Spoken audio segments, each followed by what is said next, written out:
Vamos a seguir analizando este tema del empleo en este día especial que más que celebrar nos lleva a reflexionar sobre cuáles son las condiciones de trabajo, de empleo, de generación de puestos de trabajo formales versus informales.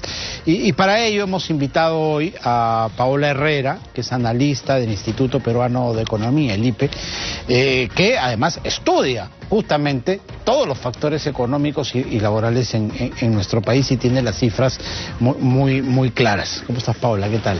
Feliz día, además. Igualmente, muchas gracias. Y gracias por aceptar la invitación en un día supuestamente de descanso, pero la verdad que para el análisis no deberíamos descansar porque las cifras no son alentadoras y tenemos que buscar algunas soluciones, algunos caminos de salida. Correcto.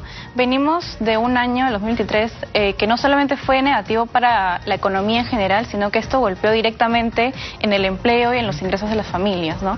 El empleo, el número de trabajadores cayó, tuvo su resultado, el peor resultado de los últimos 20 años, aparte del año de pandemia, del 2020, en el que se perdieron más de 157.000 trabajos. Entonces, esto definitivamente le quita su fuente principal de ingresos a muchos trabajadores, a muchas personas en el Perú, y esto ha afectado también al porque si tú multiplicas esa cifra, casi 160.000, son 160.000 personas que se podrían multiplicar por 3, por 4 si hablamos de familias, si estas personas son el único sustento de la familia. Ahí ya creas un tremendo problema social. Exacto, y eso es justamente esta falta de ingresos que va a revelarse pronto en las cifras de pobreza, que lo que la mayoría hay un consenso de que va a haber incrementado en 2023, ¿no? Poniendo a muchas personas que ya estaban en situación de vulnerabilidad nuevamente en una situación de pobreza grave. Claro, y eso es un problema que enfrentamos nosotros como país en vías de desarrollo, porque si bien algunas cifras y algunas fórmulas pueden hacer ver que gente está por encima de la línea de pobreza, digamos, están muy pegadas a ella, y ante cualquier embate como un proceso inflacionario, como vivió, inmediatamente resbalan hacia abajo. Exacto, en particular justo con el tema de la inflación, el año pasado, entre el 2022 y 2023, los ingresos continuaron aumentando, pero como nos enfrentamos a este periodo de tasas de inflación muy altas, esto le quitó mucha capacidad de compra a las familias. Los alimentos se encarecieron, otros productos y servicios necesarios para las familias estuvieron mucho más caros, y eso le quitó, digamos, la capacidad de poder gastar en en alimentos, sobre todo, ¿no? Que son súper básicos, y esto definitivamente a las personas que definitivamente la pandemia dejó a muchas personas en vulnerabilidad. Estas personas solamente con el incremento del costo de su canasta básica ya los pone en una situación de pobreza. Esas cifras, ¿cuándo las veremos con realidad? ¿De cuánto el año pasado, con los problemas económicos globales además que hubo, van a terminar influyendo en cifras de pobreza? Las cifras de pobreza, según ha comunicado el INEI, se revelarán en mayo, probablemente a partir de la segunda quincena de mayo, según han estado comunicando, pero en general ha habido un consenso, digamos, hay estimaciones de diferentes instituciones, por ejemplo el Banco Mundial, en el que ya estiman que la pobreza ha aumentado. El 2022 cerramos en 27.5 y en el 2023 podría haber alcanzado hasta cerca del 30%, que es una cifra muy similar a la del 2020, por ejemplo, donde ocurrió la pandemia, y vamos a llegar a esta situación grave sin haber tenido nuevamente una crisis global de ese tipo, ¿no? Ahora, sin ánimos de ser pesimistas o de bajar las perspectivas de la gente, el problema es que, y ya lo han dicho algunas calificadoras de riesgo, el problema de la constante, del constante terremoto político que vivimos, de la turbulencia política que enfrentamos, está afectando la posibilidad de que se den nuevas inversiones en el país, y esto a su vez afecta la posibilidad de generar nuevos puestos de trabajo para justamente esa gente que hoy no lo tiene o está en la informalidad. Es decir, el panorama no se pinta bueno tampoco en cuanto a nuevos puestos de trabajo.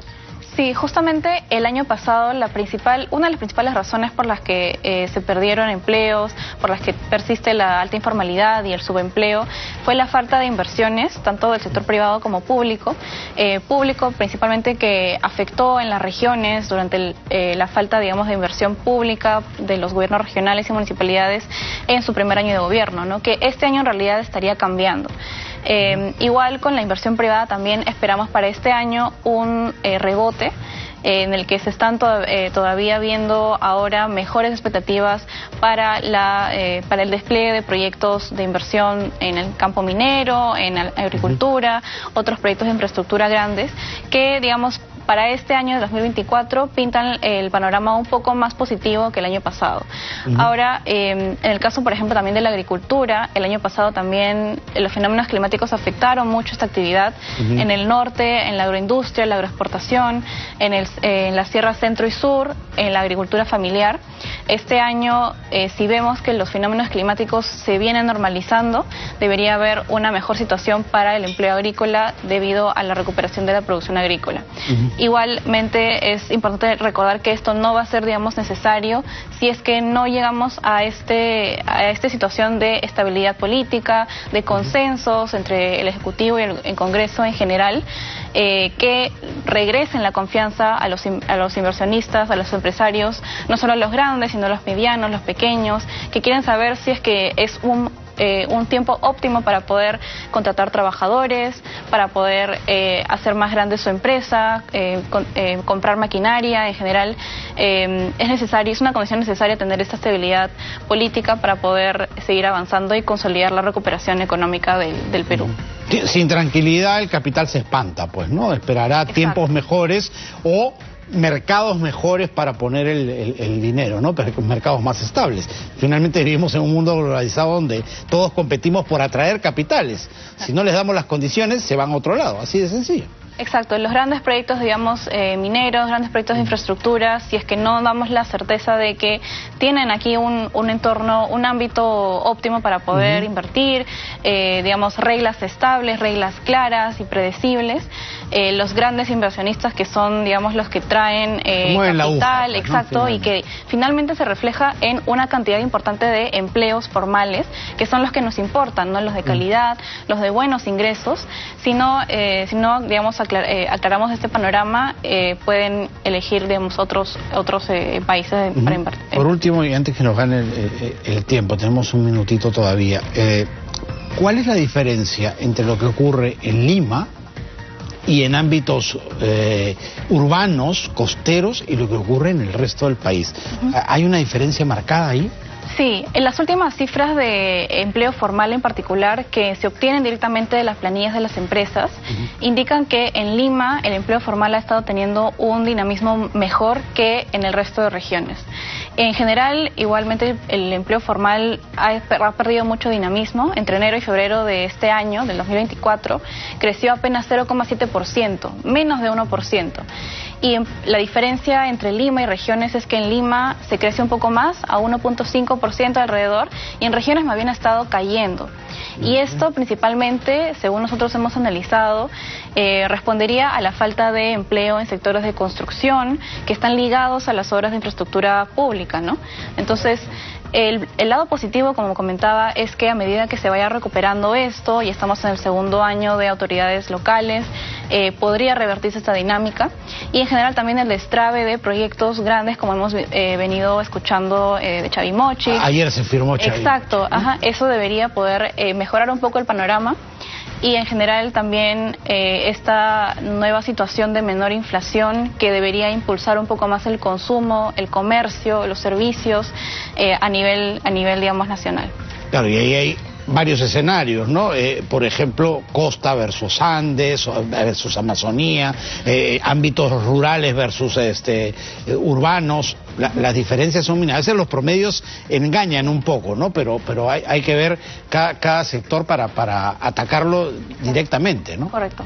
Sí, justamente, por ejemplo, en el caso del turismo, que el año pasado fue fuertemente golpeado, justo en estos meses, pero del año pasado, claro, este año, exacto, este año debería, si es que no, digamos, ocurre ningún evento de este tipo nuevamente, debería volver a mover la aguja del empleo, no solamente en los, digamos, los sectores específicamente, digamos, agencias de turismo, los mismos locales de atractivos turísticos, sino todos los sectores que también se mueven a raíz de estas empresas, ¿no?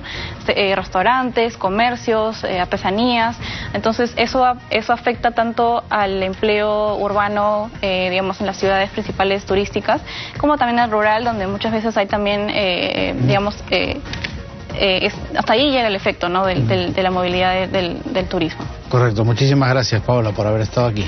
Muchas gracias, Amel. Paola Herrera, analista del Instituto Peruano de Economía, ha estado con nosotros pintándonos un poco el panorama de lo que el empleo vive en nuestro país hoy por hoy. 3 de la tarde con 3 minutos. Vamos a repasar nuestros titulares.